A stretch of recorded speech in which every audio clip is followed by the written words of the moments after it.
दिल हुम हुम करे घबराए। नमस्कार बंधुসকল, আজি আমি আলোচনা কৰিম ডক্টৰ ভূপেন হাজৰিকা দেৱৰ চমু পৰিচয়ৰ বিষয়ে। বলক তেনেহলে আমি ভিডিঅ'খন পলম নকৰি আৰম্ভ কৰোঁ।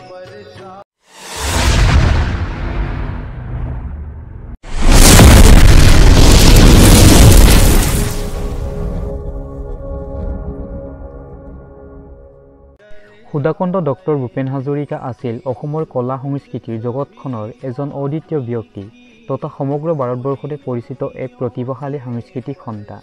তেখেত আছিল সুগায়ক, সুৰকাৰ, গীতিকাৰ, সংগীত পৰিচালক, চিত্ৰকৰ, লেখক, বিশ্ববিদ্যালয়ৰ অধ্যাপক, চলচ্চিত্ৰৰ পৰিচালক, আলোচনীৰ সম্পাদক আৰু ৰাজনীতিবিদ। অসমৰ উপৰিও ভাৰতৰ বিভিন্ন ৰাজ্যৰ লগতে বাংলাদেশতো ভূপেন হাজৰিকা দেৱৰ অত্যন্ত খ্যাতি আৰু সন্মান আছিল। ডক্টৰ ভূপেন হাজৰিকা দেৱৰ ৰচনাসমূহে অসমীয়া, বাংলা, হিন্দী আৰু ইংৰাজী আদি বিভিন্ন ভাষাক সামৰি লৈছিল আৰু তেখেতৰ গীতসমূহে প্ৰায় সামাজিক বিষয়, সংস্কৃতি, ৰাজনীতি আৰু দুৰ্নীতি আদি সামাজিক বিষয়সমূহ চুই গৈছিল।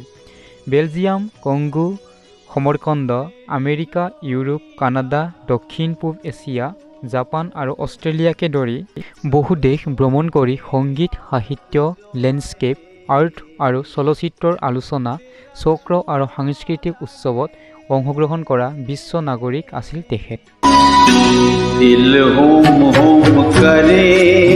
এতিয়া আমি আলোচনা কৰিম ভূপেন হাজৰিকাৰ জন্ম আৰু পৰিয়ালৰ বিষয়ে।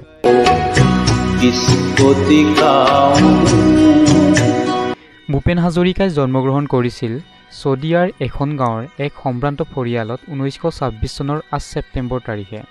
তেখেতৰ পিতৃৰ নাম আছিল নীলকান্ত হাজৰিকা আৰু মাতৃৰ নাম আছিল শান্তিপ্ৰিয়া হাজৰিকা। নীলকান্ত হাজৰিকা আৰু শান্তিপ্ৰিয়া হাজৰিকাৰ মুঠ 10জন সন্তান আছিল। সকলোৰে জ্যেষ্ঠ আছিল ডক্টৰ ভূপেন হাজৰিকা।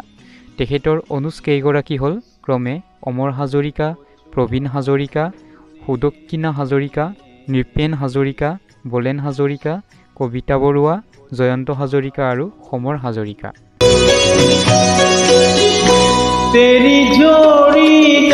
নীলকান্ত হাজৰিকাৰ আচল ঘৰ আছিল নাজিৰাৰ আমোলা পণ্টিত, কিন্তু চাকৰি সূত্ৰে অসমৰ বিভিন্ন ঠাইত ঘূৰি ফুৰিব লগা হৈছিল।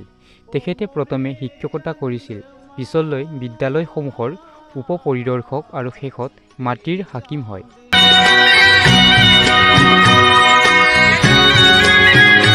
আজিৰ ভিডিঅ'টো ইমানতে সামৰিছোঁ। আমি নেক্সট ভিডিঅ'ত আলোচনা কৰিম ডক্টৰ ভূপেন হাজৰিকাৰ ল'ৰালিকাল আৰু ভূপেন হাজৰিকাৰ শিক্ষা আৰু ডক্টৰ ভূপেন হাজৰিকাৰ কেৰিয়াৰ আৰু কৰ্মজীৱনৰ বিষয়ে। ধন্যবাদ। जिस तन को छुआ तूने